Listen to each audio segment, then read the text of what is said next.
मेघालय के मुख्यमंत्री रहे पीए संगमा जब लोकसभा अध्यक्ष थे तब एक बार सदन में उन्होंने कहा था कि पहले नेता कहते थे कि हमें ऐसी जगह से टिकट दो जहां हमें लोग जानते हो। अब नेता कहते हैं कि उन्हें ऐसी जगह से टिकट दो जहां लोग उन्हें ना जानते हो। दिल्ली के चुनावी नतीजों के बाद गांधी परिवार के लिए ये बात एकदम फिट बैठती है। देखिए, दिल्ली में हारी तो आम आदमी पार्टी भी है, अरविंद केजरीवाल भी हारे हैं, लेकिन कांग्रेस पार्टी का एक बार फिर सुपड़ा साफ हो गया है।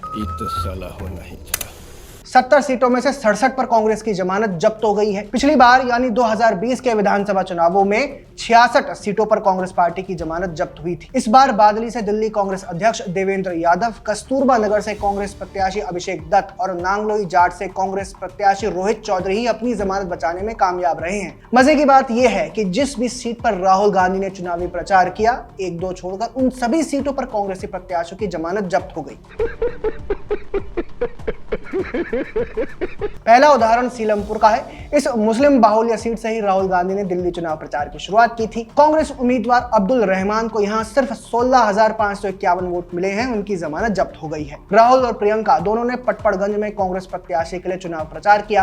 कांग्रेस प्रत्याशी अनिल कुमार यहां तीसरे स्थान पर रहे, उन्हें सिर्फ 16,549 वोट मिले और उनकी भी जमानत जब्त हो गई। मुस्लिम बाहुल्य ओखला सीट पर भी राहुल गांधी ने रैली की, यहां उनके प्रत्याशी अरीबा खान चौथे नंबर पर रही और उनकी भी जमानत जब्त हो गई। इसी तरह से बवाना, मादीपुर, सदर बाजार की सीटों के लिए राहुल गांधी ने जम के रैलियां की थी। इन सभी स्थानों पर कांग्रेस प्रत्याशियों की जमानत जब्त हो गई। इस तरह हम देखें तो एक बात तो स्पष्ट है कि दिल्ली के लोग कांग्रेस पार्टी को, गांधी परिवार को किसी भी स्तर पर वोट नहीं करते। सभी चुनावों में, चाहे वे लोकसभा हो, विधानसभा हो या फिर एमसीडी के चुनाव हो, सभी स्तर के चुनावों में कांग्रेस पार्टी बुरी तरह से हारती है। खत्म, bye bye, tata, goodbye, गया। सबसे बड़ी बात यह है कि कांग्रेस पार्टी की यह स्थिति उस दिल्ली में है जहां गांधी परिवार रहता है, कांग्रेस के लगभग सभी बड़े राष्ट्रीय नेता रहते हैं, जहां कांग्रेस का मुख्यालय है और जहां बैठकर लगभग आधी सदी तक कांग्रेस ने देश पर शासन किया है। उस दिल्ली में लगभग सभी चुनावों में कांग्रेस का सुपड़ा साफ हो जाता है। सवाल है कि क्यों? इसका जवाब शायद हमें पीए संगमा की कही गई उसी बात में मिलता है जो वीडियो की शुरुआत में हमने आपको बताई थी। देखिए, दिल्ली में गांधी परिवार रहता है, स्वतंत्रता के बाद से यही रहकर शासन करता आया है। दिल्ली में कांग्रेस के सभी बड़े नेता रहते हैं, लंबे समय तक दिल्ली पर भी कांग्रेस ने शासन किया है। ऐसे में शायद दिल्ली के लोग कांग्रेस को और गांधी परिवार को अच्छे से जानते हैं और समझते हैं। शायद लोग जानते हैं कि कांग्रेस तो सिर्फ तुष्टीकरण की राजनीति ही करेगी, क्योंकि वर्षों तक सत्ता में रहते हुए कांग्रेस ने वही किया है। शायद लोग जानते हैं कि कांग्रेस आएगी तो भ्रष्टाचार ही फलेगा फूलेगा, क्योंकि कांग्रेस शासन काल में हमेशा यही होता आया है।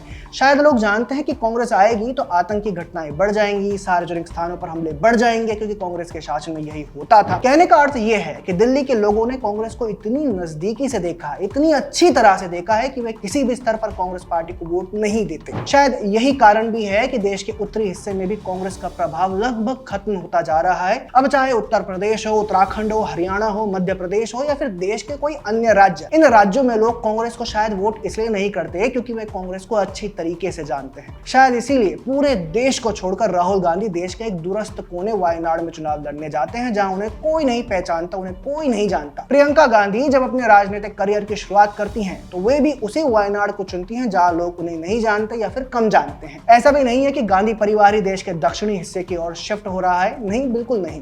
पूरी पार्टी ही इस दौर में दक्षिण की ओर बढ़ती दिखाई दे रही है। इसके पीछे कारण यही है कि दक्षिणी हिस्से में क्षेत्रीय पार्टियां मजबूत रही हैं, लंबे समय तक क्षेत्रीय पार्टियों ने ही राज्यों में शासन किया है। ऐसे में लोग राज्य में कांग्रेस कैसे शासन करती है इसे ठीक से जानते नहीं है। यही कारण है कि तेलंगाना में कांग्रेस ने सरकार बना ली। बीआरएस नेता इसको लेकर क्या कहते हैं, देखिए।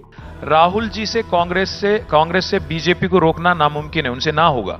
अगर होगा तो जाके यूपी में लड़ें, जाके गुजरात में रोके, जाके बिहार में रोके, वहां कुछ नहीं कर सकते हैं। आपने देखा, केटीआर कह रहे हैं कि राहुल गांधी देश के उत्तरी हिस्से में जाकर क्यों नहीं लड़ते। इसका जवाब वही है जो लोकसभा में पीए संगमा ने दिया था। राहुल गांधी को, कांग्रेस पार्टी को और गांधी परिवार को उत्तरी हिस्से के लोग अच्छे से जानते हैं और समझते हैं। भले ही ये बात सभी राजनीतिक दलों पर लागू ना होती हो, लेकिन कांग्रेस पर तो निश्चित तौर पर लागू होती है। कांग्रेस को आज जहां भी लोग अच्छी तरह से जानते हैं, वहां से उसका सफाया हो रहा है। दिल्ली में से 70 में से 67 सीटों पर कांग्रेस पार्टी की जमानत जब्त हो गई है। इसको लेकर आपका क्या कहना है, कमेंट सेक्शन में हमें जरूर बताएं। अगर आपको हमारा कंटेंट पसंद आता है तो हमारे चैनल को फॉलो भी कर ले। जय हिंद।